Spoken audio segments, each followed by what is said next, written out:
Falta de repasse de contribuições previdenciárias do Natalprev volta a ser debatida na Câmara. Técnicos do TRE passam por capacitação em preparação para apuração dos votos nas eleições 2018. Aplicativo agiliza tempo de votação para o eleitor. E ainda, comércio funciona em horário diferenciado nesta quarta-feira, feriado dos Mártires de Cunhaú e Uruaçu. E também uma entrevista com o padre Flávio Herculano, pároco da Igreja Nossa Senhora da Apresentação, para falar sobre o tema. Estes são alguns dos destaques do Câmara Repórter desta terça-feira, dia 2 de outubro, que começa agora.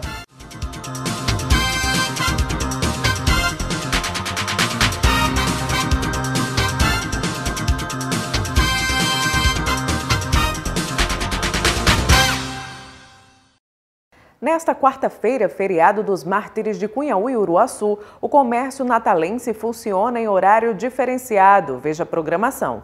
No Alecrim e na Zona Norte, o comércio deve ficar fechado. Já no centro da cidade, os grandes magazines devem abrir entre as 8 horas da manhã e as 4 horas da tarde. Já nos shoppings, a maioria das praças de alimentação vão funcionar entre as 11 da manhã e as 10 horas da noite. Já em relação às lojas de departamento, elas devem abrir entre a 1 da tarde e as 9 horas da noite. Já as demais lojas só devem abrir a partir das 3 da tarde. Os bancos fecham nessa quarta e os supermercados devem abrir entre as 7 horas da manhã e as 9 horas da noite. Atenção, então, para não perder os compromissos. É isso, a gente volta ao estúdio. E ainda falando sobre o feriado, os trens urbanos não irão circular nesta quarta-feira. Luísa Mendes. A CBTU informa que nesta quarta-feira, dia 3 de outubro, dia de Mártires de Cunhaú e Uruaçu, não haverá a circulação de trens urbanos. O sistema estará disponível novamente na quinta-feira, a partir das 5h20 da manhã, na linha norte, no percurso Ceará-Mirim-Natal e também na linha sul, no percurso Parnamirim-Natal. Luísa Mendes para o Câmara Repórter. E para falar mais sobre os mártires e a programação religiosa, você confere no segundo bloco uma entrevista com o padre Flávio Herculano, pároco da Igreja Nossa Senhora da Apresentação, a antiga catedral. E a falta de repasse das contribuições previdenciárias voltou a ser debatida na Câmara Municipal de Natal. Em sessão ordinária, o vereador Sandro Pimentel, autor do requerimento de convocação do presidente da Natalprev, disse que iria acompanhar o caso de perto. A falta de mais de 30 milhões de reais nos cofres do Natalprev foi amplamente debatido na Câmara Municipal após a denúncia do vereador Sandro Pimentel. Na semana passada, o presidente do Natalprev foi convocado para prestar esclarecimentos sobre a ausência dos repasses. O parlamentar, autor da representação, está acompanhando pessoalmente, junto ao TCE, Tribunal de Contas do Estado, o andamento da análise das contas. Há uma previsão de que até terça ou quarta-feira já tenha uma análise, porque como se trata de uma representação feita por um representante do povo aqui em Natal, então eles priorizam, eles dão celeridade. Nesse caso será priorizado e eu espero que até segunda ou terça-feira, de fato, já tenha essa análise técnica para a gente poder divulgar sobre o rombo que apresentei na denúncia deixada pelo ex-prefeito Carlos Eduardo e o atual prefeito ao Natalprev, que na nossa análise, na nossa apuração, um rombo da ordem de 32 milhões de reais apenas no período de janeiro a junho deste ano. São poucos, mas existem. Os orelhões da operadora Oi, espalhados pelo país, estão realizando ligações de forma gratuita. Hugo Fernandes. A informação é da Anatel. Em 9 estados, a Oi não cumpriu com as metas de disponibilidade dos orelhões. Essas metas prevêem um percentual superior a 90% nos estados e de mais de 95% nas localidades sem telefone fixo individual. Bom, no dia 28 de fevereiro, a agência vai realizar uma nova medição nos orelhões e, a partir daí, definir em quais estados a cobrança voltará a ser realizada e em quais estados a gratuidade seguirá valendo. Hugo Fernandes para o Câmara Repórter. E a transmissão dos dados das urnas eletrônicas é um dos processos mais importantes na apuração do resultado. Por isso, o TRE, o Tribunal Regional Eleitoral, promoveu uma capacitação dos servidores que irão atuar na área técnica. O treinamento dos servidores aconteceu no COGE, Centro de Operações da Justiça Eleitoral. O objetivo é dar mais eficiência e precisão na transmissão dos dados das urnas eleitorais no próximo dia 7 de outubro. 250 servidores estão sendo capacitados para agilizar a transmissão dos dados das urnas. Este ano, estão disponíveis 166 pontos de transmissão descentralizada, 116 no interior do estado e 60 na capital potiguar. Recebem orientações nesse treinamento para realizar visitas de vistoria nos locais. No dia da eleição ele tem um local específico, um horário específico que ele precisa fazer os testes nos equipamentos e aguardar a chegada das mídias de resultado após as 5 horas da tarde. Então os procedimentos de orientação são dados nesse treinamento e pelos chefes responsáveis pelos cartórios eleitorais. O treinamento é dividido em 2 partes, teoria e prática. Para Adriano Bezerra, servidor do TRE, este é um momento de esclarecer as dúvidas e atualizar os conhecimentos. A capacitação do servidor na transmissão é muito importante, porque a transmissão vai gerar a rapidez no resultado das eleições. Os dados começam a ser transmitidos 1 hora antes do prazo final para a votação.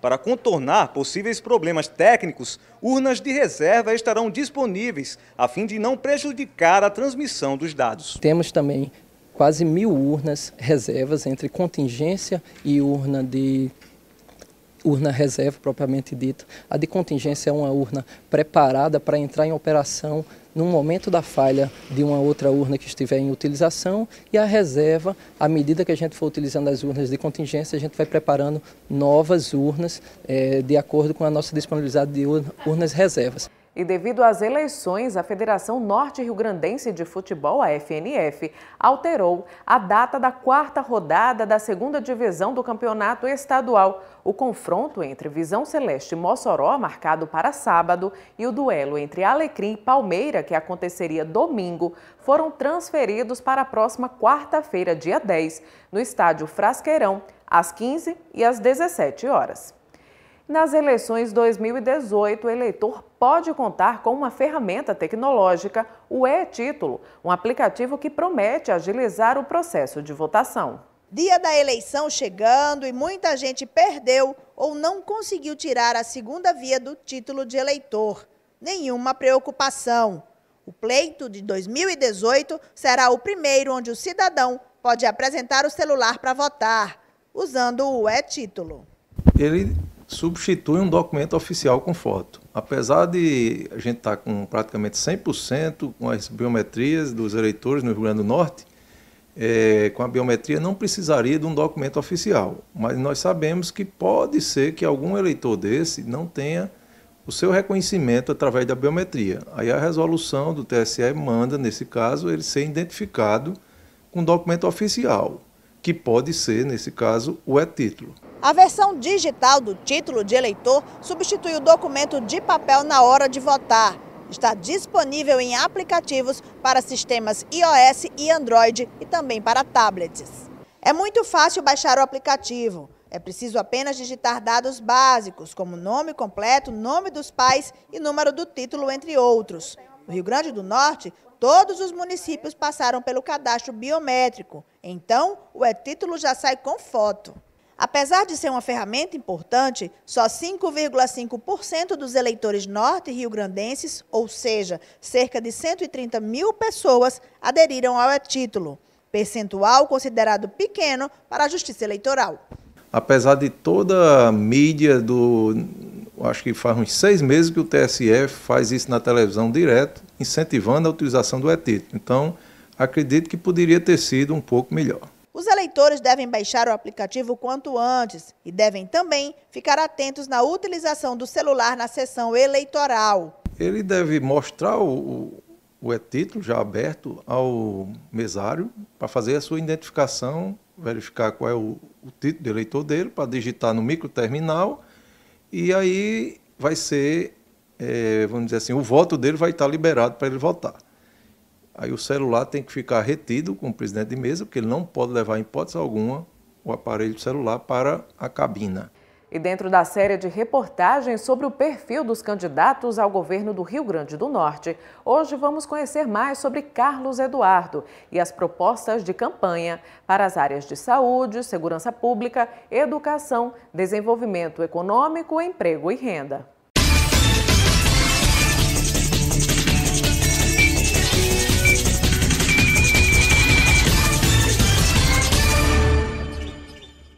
Carlos Eduardo Nunes Alves nasceu no Rio de Janeiro no ano de 1959. Ele é bacharel em Direito pela Universidade Santa Úrsula. É sobrinho do ex-governador e ex-ministro de Estado Aloysio Alves. É também primo do ex-governador do Rio Grande do Norte, Garibaldi Alves Filho. Iniciou a carreira política quando elegeu-se deputado estadual no ano de 1986. Em 2000, foi eleito vice-prefeito de Natal, tendo assumido a prefeitura em 2002, após a renúncia da até então prefeita Vilma de Faria. Carlos Eduardo reelegeu-se prefeito da capital potiguar em 2004. Na eleição municipal de Natal em 2012, Carlos Eduardo lançou-se novamente candidato à prefeitura pelo PDT, tendo a ex-governadora do Rio Grande do Norte, Vilma de Faria, do PSB, como sua candidata a vice. E ele se elegeu no segundo turno. Carlos Eduardo disputou a reeleição em 2016 e foi eleito ainda no primeiro turno. Em 6 de abril deste ano, Carlos Eduardo renunciou ao cargo de prefeito de Natal para se candidatar ao governo do Rio Grande do Norte. Seu vice, Álvaro Dias, assumiu a prefeitura. O candidato Carlos Eduardo do PDT tenta pela segunda vez se eleger governador do estado do Rio Grande do Norte. Na primeira, em 2010, ele ficou na terceira colocação com 10,37% do total de votos. O candidato ao governo do estado, Carlos Eduardo Alves, do PDT, visitou o município de São Gonçalo do Amarante, na região metropolitana de Natal. O ex-prefeito da capital potiguar iniciou a carreata na Avenida Tomás Landim, uma das principais da Grande Natal. Antes de iniciar, ele abraçou e conversou com correligionários e apoiadores. Falou sobre algumas propostas de governo que pretende implantar no município de São Gonçalo. Ele foi cercado por eleitores que tiraram fotos com o candidato. Ele também recebeu o apoio de quem passava pelo local. Após isso, o candidato ao governo do estado pelo PDT iniciou a carreata pelo bairro Golandim, um dos mais populares e populosos do município. Carlos Eduardo passou por diversas ruas do bairro, as principais e até as menores. Ele acenou para as pessoas que estavam na rua, calçadas, casas e também o comércio. A carreata voltou novamente para a Avenida Tomás Landim, e depois passou por algumas ruas da Zona Norte de Natal. A nossa equipe de reportagem, Carlos Eduardo, falou sobre as propostas de governo. Segurança pública. O Estado precisa primeiro botar os salários em dia, depois voltar a fazer investimento na segurança. Evidentemente que não é só investimento, é investimento e gestão. E dessa forma investir em tecnologia, em inteligência, treinar a tropa, equipar a tropa e dar motivação profissional e salarial às forças de segurança do Rio Grande do Norte. Buscar a parceria do governo federal para que o governo federal ajude o estado do Rio Grande do Norte, como deve ajudar todos os estados, no sentido de que a gente possa aumentar o alcance das nossas políticas para fazer a prevenção e a repressão ao crime. Educação. Formação continuada com os professores. Em Natal, nós temos de fevereiro a dezembro, através do centro de referência que nós construímos, né, essa formação continuada. Depois, a valorização profissional dos educadores. Retomar o plano estadual de educação. Trazer atividades complementares para a educação, como também cursos de empreendedorismo, né, cursos de tecnologia para incentivar inovações, né, trazer a cultura para as escolas, cursos de língua, para fazer com que o ensino médio, né, o estudante esteja ali, mas ele veja a sua empregabilidade, o seu emprego no futuro. Eu acho que é um conjunto de medidas que farão com que a gente combata a evasão escolar e melhore a qualidade do ensino no Rio Grande do Norte. Saúde. O Rio Grande do Norte está falido. O Rio Grande do Norte precisa fazer uma reforma fiscal, precisa ajustar a sua receita, o seu orçamento e a sua despesa, e precisa voltar a pagar salário em dia, que é a primeira providência, e depois voltar a investir nos seus serviços, para fazer os seus serviços funcionar. E além da questão salarial, que é o aspecto grave dessa crise, há dois setores que estão numa crise profunda no Rio Grande do Norte, a segurança e a saúde, que terão a atenção prioritária do nosso governo. Desenvolvimento econômico e geração de emprego e renda. Nós vamos fazer o Fórum Econômico, uma agência público-privada, e uma das missões dessa agência é o governador coordenar, o governador comandar, o governador liderar, para que a gente, junto com os investidores locais, a gente possa fazer missões no Brasil e no mundo para trazer investidores privados para o Rio Grande do Norte e aqui gerar emprego e salários para a nossa gente. Nós somos um estado que temos petróleo, que temos gás, energia eólica, a energia solar, que é uma nova vertente econômica que vai aparecer com muita força no Rio Grande do Norte. Nós temos sal, nós temos fruticultura, nós temos agricultura familiar, nós temos um polo cerâmico, né? Nós temos mais de 400 quilômetros de um belo litoral com grande potencialidade turística. O que a gente precisa é transformar isso em empregos e salários para a nossa gente. E é isso que o nosso governo vai dar foco, vai dar prioridade.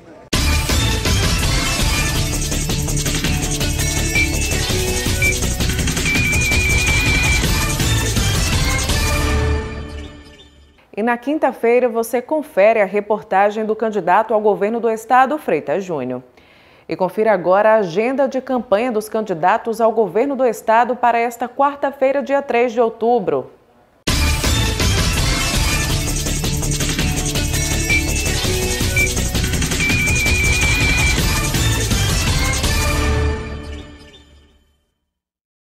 Nesta quarta-feira, a candidata ao governo do estado, Fátima Bezerra, do PT, tem às 9 da manhã uma caminhada na Praia do Meio. Às 5 da tarde, ela faz carreata em Mossoró. O candidato Dário Barbosa, do PSTU, tem às 9 da manhã reunião com apoiadores da candidatura e trabalhadores da educação.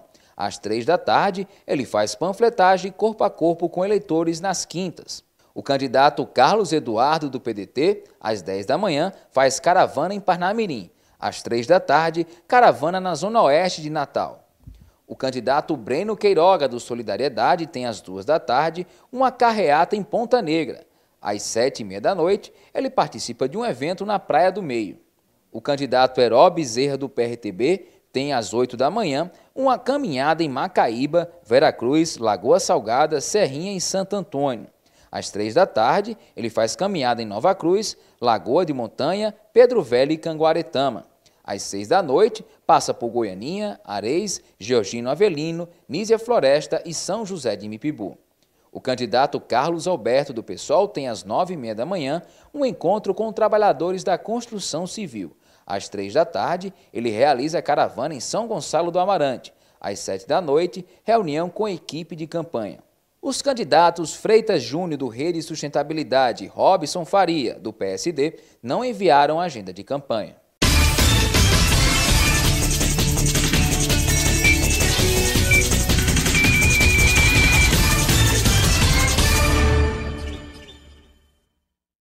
E nós vamos a um breve intervalo e voltamos em instantes com a entrevista do padre Flávio Herculano para falar sobre a programação religiosa do feriado dos Mártires de Cunhaú, Uruaçu.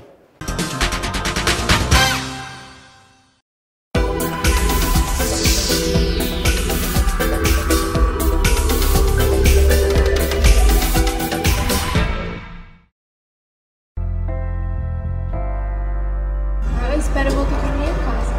Você sonha em voltar para sua casa? Você acha que isso pode acontecer ainda? É uma realidade da vida, né?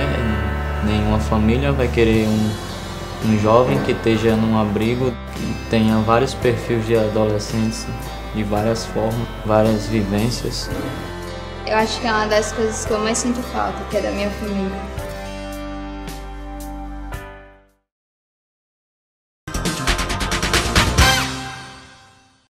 De volta com o Câmara Repórter e agora nossa entrevista com o padre Flávio Herculano, pároco da antiga catedral. Obrigada pela sua participação, padre.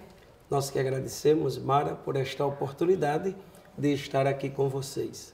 Me fala um pouquinho da programação desta quarta-feira em Natal e também lá no Santuário dos Mártires. Amanhã é feriado estadual desde o ano de 2007, quando celebramos a festa dos mártires de Cunhaú e Uruaçu.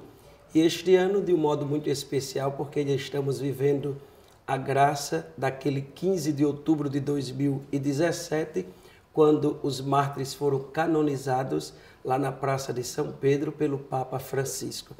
Então, a programação temos pela manhã, às 9 horas da manhã, no bairro de Nazaré, na Basílica dos Mártires, uma missa solene presidida pelo nosso arcebispo Dom Jaime, e depois o que a comunidade está chamando de pipocaço, é uma grande queima de fogos saudando os nossos santos mártires.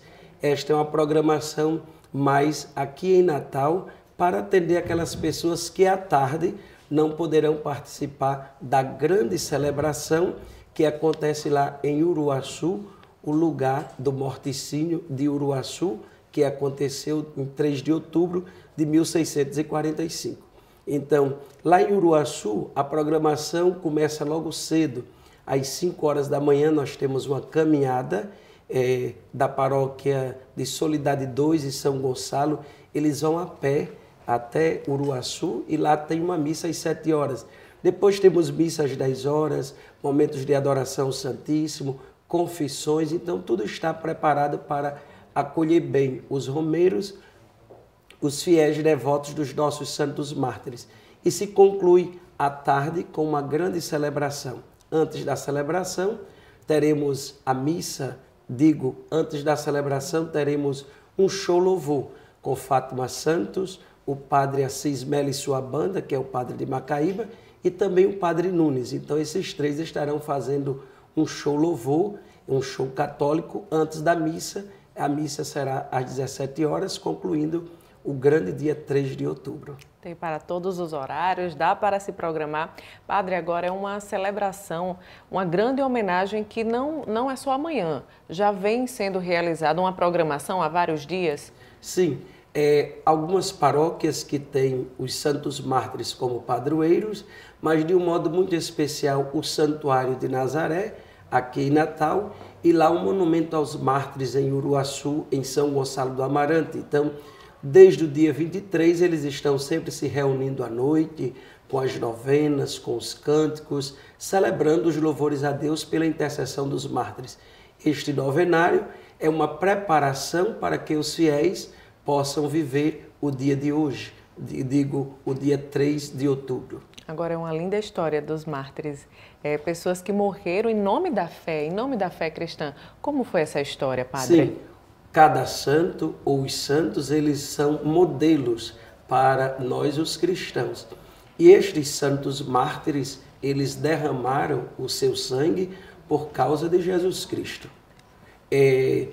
Na época da invasão holandesa, na capitania do Rio Grande, isto no ano de 1645, então temos duas histórias. 16 de julho, lá em Cunhaú, no município de Canguaritama, o padre André de Soveral, com um grupo de fiéis leigos, estavam celebrando a missa, e lá os invasores chegaram e mataram o padre, como aqueles leigos. Mas claro que antes eles ofereceram a oportunidade deles negarem a fé, mas eles permaneceram fiéis a Jesus Cristo. Por isso que foram mortos. Depois, 3 meses depois, também aconteceu isso aqui em Natal. O padre Ambrósio Francisco Ferro, que foi o pároco da antiga catedral, onde hoje eu sou pároco, foi o segundo pároco daquela igreja. Então ele com outro grupo de fiéis foram presos no Forte dos Reis Magos, depois foram conduzidos até Uruaçu, naquele local, e lá também foram martirizados. lembra a história que a expressão mais bonita deste martírio foi do leigo Mateus Moreira, que quando estavam arrancando o coração pelas costas, ele ainda teve a força de dizer: louvado seja o Santíssimo Sacramento. Então, para nós da Igreja de Natal, neste ano do laicato, é uma alegria muito grande ter tantos mártires santos e serem leigos. Eram somente 2 padres e 28 leigos. Então, que o testemunho destes leigos santos possam também ajudar a cada cristão leigo a viver a sua fé. Isso aproxima, o senhor falou em cristãos leigos, isso aproxima o fiel, o católico, cada vez mais da igreja, da fé cristã? Sim, realmente as pessoas vão se aproximando da fé cristã pelo testemunho destes santos mártires como dos outros santos, né? Como eu disse, nós precisamos imitar as virtudes destes santos. E estes lugares de romarias da nossa igreja arquidiocesana, tanto Uruaçu, aqui em Natal, como também em Canguaretama, cada vez mais os padres que estão responsáveis estão atentos a esta dinâmica, a mudança da época e tudo, e eles vão preparando ambientes, celebrações para acolher os romeiros. Então, é o chamado turismo religioso, que vai aumentando cada vez mais no nosso estado, como também no Brasil, e eles estão preocupados com isso daí, para acolher bem. E acolher, como diz os padres redentoristas lá de Aparecida, acolher bem também é evangelizar. E eles estão sempre preocupados com isso. Padre, como é que começou essa história de beatificação, de santificação dos mártires? Em qual ano? Quem deu o pontapé inicial? O pontapé inicial foi na época do governo de Dom Alaí Vilar Fernandes de Melo. No Congresso Eucarístico Nacional em 91, quando o Papa João Paulo II, hoje São João Paulo II, esteve aqui em Natal, ele mencionou os mártires. E depois Dom Alaí fez este processo de formar o tribunal, de ter um padre que seria o postulador, o Monsenhor Assis, que hoje já está na eternidade. Então, teve todo aquele processo normal que a igreja pede, né? E, ultimamente, tivemos a canonização. Então, mas graças ao Dom Alaí, que teve essa iniciativa, depois tantos padres que passaram por este grupo responsável pela beatificação e canonização, como também historiadores, pessoas que procuraram conseguir documentos que dessem veracidade à história. Padre, e para a gente finalizar a nossa entrevista, o senhor falou da programação, então convido o telespectador para prestigiar essa programação amanhã. Então, eu quero convidar você, amigo e amiga, para que você possa participar conosco desta celebração dos Santos Mártires.